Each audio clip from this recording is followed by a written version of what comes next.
What's up? Good night, good people. This video, I'm gonna go ahead and choose my Draftkings lineup for Thursday. Been doing Draftkings for a while. I think I cracked the code on how to make a little bit of extra change, and I thought I'd make a video of it because I want to show you guys like literally all the cool things I do to make a little bit of extra change. So I'm gonna run through. I've got about $8 in my Draftkings right now. So what I generally try to do is, I make sure I'm at NFL, and so my winning tips are that to make sure you really place to get a solid lineup, and you can go ahead and use this lineup when you do. So the first thing is that you do the most immediate one that's going to happen. So I don't want to do next Sunday because the deadline for Thursday is going to come up soon. Sunday I've got more time, so I'm going to focus on the one that's in front of you. That's just smart to do. So you click the Thursday. Okay, so I want to go a little lower. I'm not a big spender. I do other things to make money. You can check out my channel, you'll see. So what I do is I generally try to go for an entry fee, and I'll even do the 25 because I've been successful. I place pretty frequently, more often than not. So I'll start at 25 and I'll go up to about $3. So this is just one lineup, and probably throw another one on there. This is probably going to be a good lineup. I'm showing you how I do it. So okay, so I go to entry fee. I'm going to choose it, but for this one I'm going to go a little high. I'll go to $3. So the first thing I'm looking at is I want to see the ones that have the most entries. Most, I said. Okay, so this one has the most entries. Then I'm going to look for, really going to look for the ones that allows each person to only have 1 or 3 max entry. So this is good. This is $12,000. Let me see. All right, $1,000, 500. Yeah, I think I want that. So I am going to. I'm gonna do this one. It's $3. You can only do 3 times because when you go into the ones with unlimited or up to 20, there are people out there that do this basically all day long, and they will basically corner the market by choosing the greater possibilities. But I'm going to show you how you can consistently give yourself a really good shot at winning. So I just went ahead and chose the 3 entry max Thursday to Monday. Just to, I could have searched for one that has a 1 entry max, which is more ideal. So the first thing I do is I've realized is that wide receivers are where it's at. When a wide receiver break out, you want to have them on your team, and you want to choose the likely ones to do it. So the likely ones are probably going against teams that give up a lot of yards, which will be the opposing rank, the higher number. So what I look for here is also people, wide receivers that get high volume passes. All right, so I'm gonna go down here, and you want to get middle of the line pricings, because you want to get really wide receivers that are in the game. So Marvin Jones at 5,600 from Detroit. You also have Golden Tate, but they're so close that it's worth the risk to go a little bit cheaper. You click on Marvin Jones, you can see he gets plenty of targets. Click on his game log, 11-14. That's enough. He's got 23. So he'd be what I would recommend as a good draft, good price, gets a lot of volume, and he's going against a bad team. Okay. Next one I would look at, Larry Fitzgerald. He's going against San Francisco. First of all, that says everything. But he's lowly priced because I think he hasn't been. That was only one last bad game. So generally he gets about 10, 11. That's in the range that he gets. So we're going to take advantage of him being at 5,900. You can expect him to probably get back up into his at least 11s and maybe even have a breakout game. I mean, he is going against San Francisco. So you choose Larry Fitz. It's always good to go. Then you want to go see Jay Nelson. Green Bay, they're having some issues. They have a lot of great receivers. I try to not so much go towards him. Let's go up and see who else is a good prime candidate. Tyreek Hill. He's a great player, but he doesn't get the volume. He probably will have some breakaways. W.B. Fuller, Houston. Houston's looking hot. They've got two hot receivers. One is W. Fuller, and then obviously you got D. Hopkins. They're both good. They get similar volume.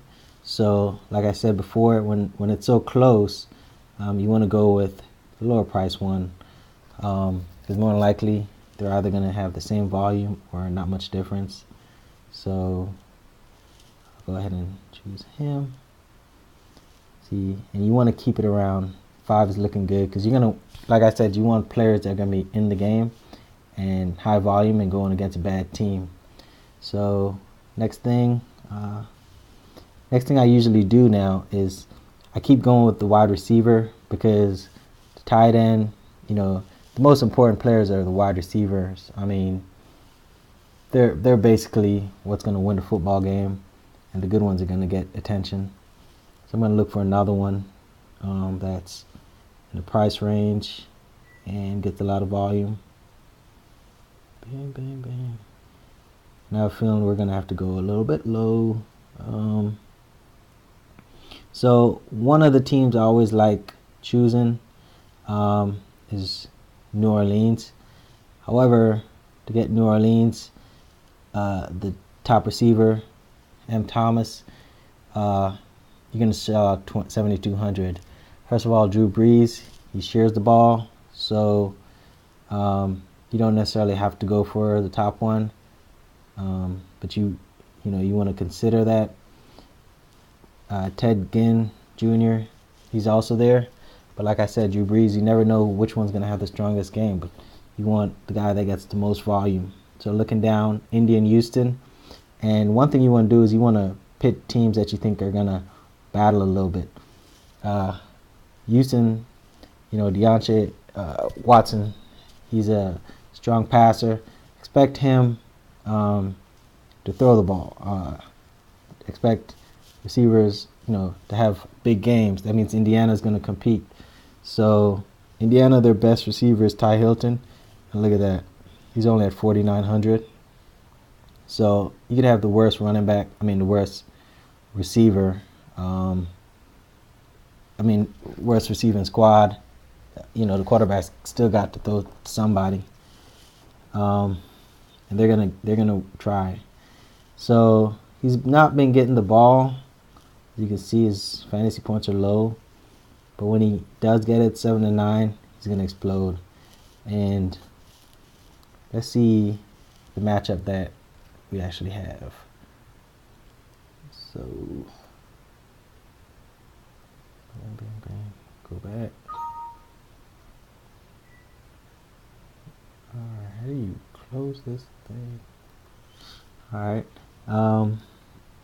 So like I said, Indiana is going to be throwing the ball, and I was looking here.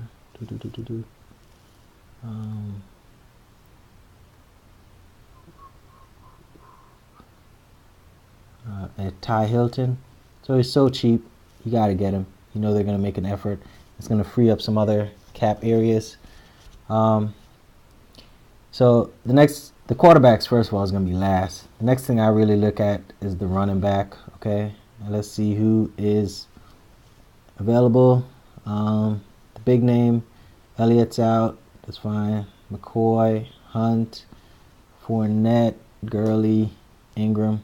So, like I said, you know, you want value in these games. You want the one that's got a high ceiling and basically gets a lot of volume, and you want a good price for him. So what I look for, you can start looking who's taking on really teams that are poor against running backs, and you see literally Arizona and Adrian Peterson is at the last.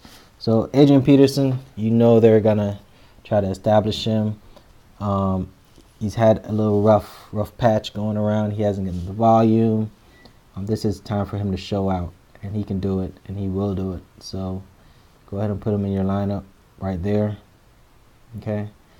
The next one you want to do. So here you go. As far as quality and volume, you got Carlos Hyde, Joe Dixon, and D. Henry. They're all going to get you some volume against poor teams. If you go way up, you've got A. Kamara, but he's splitting with Mark Ingram. You don't need it. So I didn't go Kareem Hunt. First of all, he's too much. Second of all, you know, they are probably not going to need him to just run the ball every time. They're going to throw. They're going to get Travis Kelce, Tyreek Hill involved. Fournette, he's going against a strong defense, but most of these running backs will get about 15 to 20, and that's what you can expect unless something odd happens. But you know who else is going to get about 15 to 20 at a lot lower? Carlos Hyde. So San Francisco needs a lot of help. They're going to lean on him. You know, click on here. You can see that's the pattern. He gets about 17, 14, and 15. The matchup's great for him. They're about 14th. He gets a lot of volume, rushing, and he receives. So that's what you're looking for. So you go ahead and put Carlos Hyde in your lineup. The next one I will go for is a tight end. I want all this to match up. So tight end, you want a good, strong tight end or you want the best tight end you can get, because essentially tight ends, they're becoming more valuable in the NFL if you pay attention, and there are a few good ones that tend to rise above the rest. So Zach Ertz here at 30th, he's a consideration. Travis Kelce also strong against Dallas, which Dallas does have a strong team. Ingram, the Giants, I wouldn't, you know, it's hit or miss, but you can see here, Safarian Jenkins, whenever he goes against a team that sucks, they're going to get him the ball, the Jets. And his value, you can see he's going to get about 10. Hurts may or may not be needed that much. So tight ends, they come in when they're needed. So I would go with Safarian. Okay. That's about it. The next thing is the quarterback. So we've done so good that we can actually stack a quarterback. I'm sure you all know what stacking means. Literally, you get the quarterback that's going to give you a wide receiver combination that's going to basically get you the most points, the most bang for your buck. So looking at this, I'm going to get the one that I have a receiver down for, and he's going against a weaker offense. So Matt Stafford with 20 is going 23rd for Detroit. Marvin Jones. Let's see if we can get him. Okay. 6,100, 4,800. And defenses, you can see are starting to rack up points. Let's look at the Jaguars. You can get the top defense. Game log. See, they got 20 at 15. They're capable of a strong one. The matchup is really in their favor. 30th in rushing. Cincinnati is. So we get that. And you still got $1,000. So when this happens, you have $1,000. You really have to consider. Look at the quarterback. Look at what you can get the most value at, and wide receivers 66. So generally around 5,000. Something about 6,000 would make a huge difference. Not really in the wide receiver, in the running backs. Quarterbacks. So you got 6,100, list 7,100. Can you get anyone that's much superior? Can't choose Drew Brees because you can't stack him with anybody. No, there's no one here. Look at the tight end. Okay, Zach Ertz. So can you get 6,000? Stronger wide receiver? Tight end? Not really. So let's go back to the running back for about 66. McCaffrey, Mark Ingram at 76. So, Hilton at 49. So Hilton looks like the weakest link there. Just in terms of ceiling, it is Indiana. So about 6,000. Can you get anything a little bit better? Can you trade up, so to speak? Actually okay with the team. So don't worry so much if you have leftovers, because you can still win with it. And that's my lineup. Enter.